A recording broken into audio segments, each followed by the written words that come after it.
დასავლეთ და ევროპა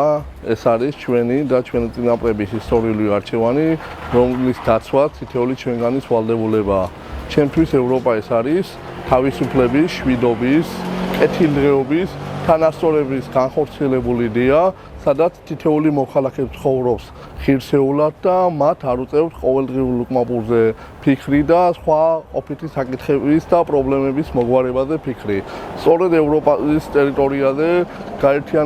არსებული გაერთიანება ევროკავშირი და ჩრდილოატლანტიკურმა ალიანსმა უზრუნველყო გრძელვადიანი მდგრადი მშვიდობა, რომლებიც იცავს მას და მის წევრ სახელმწიფოებს რუსული აგრესიისაგან. აღნიშნული კეთილდღეობის, შვიდობის, თანასწორობის და თავისუფლების იდეის განხორციელება უზრუნველყო დემოკრატიამ და სამართლიანმა არჩევნებმა,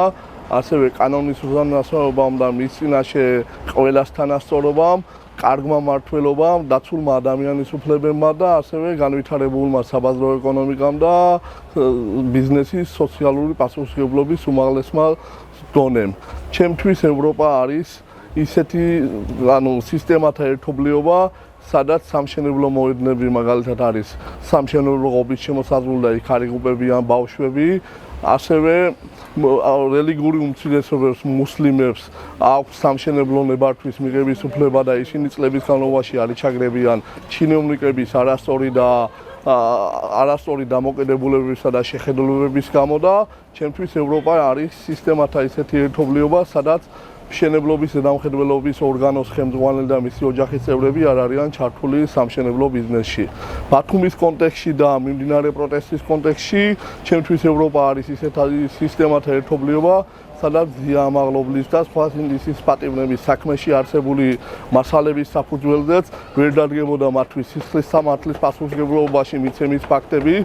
სადაც კოლექტიური გებუაძეები ვერასდროს ვერ გახდებოდნენ პოლიციელები, კოლექტიური გობეჯიშვილები და გოგეშვილები ვერასდროს ვერ გახდებოდნენ პროკურორები და ასევე სახელაშვილები და შაინიძეები მათი პიროვნული და პროფესიული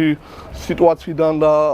ამ მდგომარეობიდან გამომდინარე ვერასდროს ვერ გახდებოდნენ მოსამართლეები. ჩემთვის ევროპა არის ღირებულებათა ერთობლიობა, სადაც ადამიანი არის უმაღლესი ფასეულობა, სადაც სახელმწიფო ზრუნავს თითოეულ მოქალაქეზე და თითოეული მოქალაქის ინტერესებს იცავს მის ნებისმიერ